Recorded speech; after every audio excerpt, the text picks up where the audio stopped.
Now, if your TV choices are anything like mine, you're probably hooked on Married at First Sight Australia. Based on a similar concept to the UK series, strangers are coupled up by a panel of experts before meeting for the very first time on their wedding day. But the course of true love never did run smooth, so get ready for cheating, scandals, huge bust-up, shock, showdowns and some very dramatic walkouts. Well, it's not all drama. Today we're joined by one of the most loved-up couples from the show, Jules and Cam. Morning to both of you. Now, good morning. We should say, if you're watching this now or you're in any sort of catch-up, because you can catch up on all four, then there's an element of this being quite a spoiler. Yeah. So we don't want to spoil anything for you now if you're not completely up to date. Having said that, good morning, both of you. How lovely to talk to you. Lovely to see you.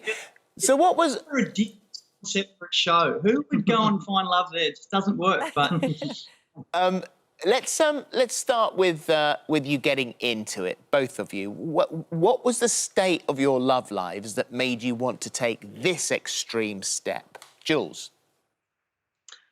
I'd literally searched the whole world to find my guy. I actually lived in the UK for 14 years and I came back a year before and I felt like I was the face of Bumble. I was dating all the time and to me it was just a very extreme date. So I just was like, where is he? I actually applied for the show. I sent a video in and pretty much said, I'm a catch. Where's my guy? Sign me up. So that's how it happened for me. What about you, Cam? I was actually having a beer in a pub with, irony is it, 3 mates that are all married with kids, and just had some scouts that came across and said, any interest in a dating show? And I said, well, everything's aligned at the moment. My life's in a really good place. Let's give it a crack. So you put your life really in the hands of these experts. Your love lives in the hands of these experts, and they actually went on to say that you were the strongest match that they'd ever seen on paper. So the day of the wedding comes, you know, you don't know who it is who's going to be at the other end of the aisle, who you're about to exchange vows with and say, I do. You were both quite open that actually on first sight, you wouldn't have necessarily have picked each other out, say, if you'd have met in a nightclub.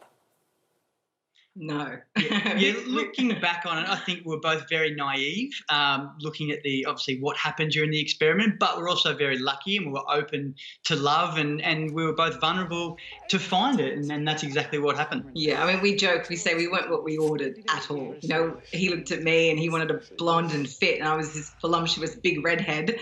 And, you know, I think once we spoke to each other, as Cam said, we were open to it. And then when we did our vows, which you didn't see all of on the show, but they very much mirrored each other. And that's when we were like, hey, this feels really good. And then it was, yeah, it was vibe at first sight, and then it turned into love. What about families? Because that's, as I said, that's, you know, it's an extreme way to find. It's worked beautifully, we should say. This is the spoiler stuff coming up. Your families, when you explain to them what it is that you're actually going to do, how do they take it? How do your mum take it, Jules?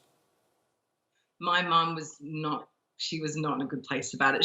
I think it came from worried that I was going to get hurt. I think she'd seen me get hurt a lot when it came to love in my life, and obviously on such a big scale, she was a bit worried. But everyone else, I think, just knew that I'd be okay. And my only game plan was if I didn't like him, I just was going to leave. So I didn't really go in with any fear, to be honest. I just went in and thought I'm just going to be myself, have integrity with all I do, and hope for the best. And say it stars aligned, and it was a beautiful, amazing day. Well, to say the stars aligned, I mean, this was an experiment and it was a success. So explain where you're at now. What does your lives look like together? Well, this is our new home that we just bought. Our little son is asleep right now, and fingers crossed it stays that way when we're chatting. Spoiler alert. Sorry about that, UK, if you haven't caught up. Yeah. But we do have a son, little Ollie Chase, and he's a delight, and we're very, very fortunate and absolutely loving him. But Jules is very strict. She's put him to bed very early. If it was me, I'd go in there now and send some love to the UK. Oh my God, he's gorgeous! Congratulations. So you got like married for real, and properly proposed, and you know the one knee thing. Did you do all that? Well, I did in the final vows, and that was my genuine engagement proposal. And I said to Jules, and it happened right in that moment too. I said to her, "Would you be my wife, and would you like to get married?" And I was really confused actually when he proposed to me here, because I wasn't sure if he was just giving me my moment that I never got in life, or he was actually asking me to marry him. And so we got off camera, and I'm like, "Are we actually getting married, or are we just being nice?" Anyway, so we had a wedding with all our friends and family, and it was a really amazing day. It was great. Well, there's nothing better than watching love, especially love unfold like the way your story did. However, it wasn't all roses, and I've just got lots of questions about some of the others that were on the show. First of all, there was Inez and Bronson, and again, if you're not watching this, you won't know what I'm talking about, but if you are watching, you will understand totally. So she was punchy. I mean, she came straight out, at times completely brutal. She went off with Sam. Are they still together? Did that work out? Did she learn much from this experiment? Not very easily, no. Holly, do you think it worked out? No, I don't. I don't at all. But do you think she watched herself back and thought, maybe I need to just rein it in a little bit? Innes now, she has actually said, I couldn't even be that woman if I tried to. She has come leaps and bounds, and she's very accountable for how she acted. And she's a really great girl. And I know when you watch the show and you think, oh, wow. But as I said, you know, she's put her hand up to how she behaved, and she's, I really like Innes, actually. OK, good. And then there was Jess, who was married to Mick, and that didn't work out, and she went off with Dan. She was like, she just kept dropping bombshells everywhere, not only in her own relationship, but it seemed to be with everybody else's as well. Are they still together? I mean, at one point she flirted with Cyrell's husband, Nick, as well. Like, that never came out. What's she up to now? She's not with either of them. I know she has a new boyfriend. But yeah, and also when that happened, a lot of viewers think, how did you not know? And it's like, you don't. Like, you just don't know. And you're at a dinner party and there's so much happening and someone leaves, and obviously she was downstairs, and you don't really take notice because there's such a long table. And we had an inkling something was going on, but we didn't know what. And so when it all came out, it was just as shocking for us as it was for a viewer to be watching. Well, she seems to keep throwing in those grenades. Even after the show, she suggested that you two knew each other before the show had even started filming. Oh, well, give me an Oscar if that's the point. You know, take me to Hollywood. I'm a very good actress and actor. Thank you. Well, the episode that went out last night, we saw Ning. And Ning, she went on such a journey. I know you hate that word, but she really did. And at the end, she sort of poured her heart out.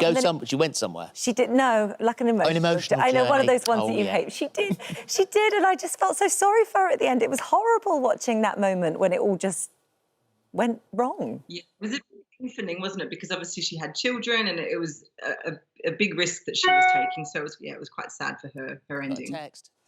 That's Ning. She's just messaging saying, I'm fine, I'm fine.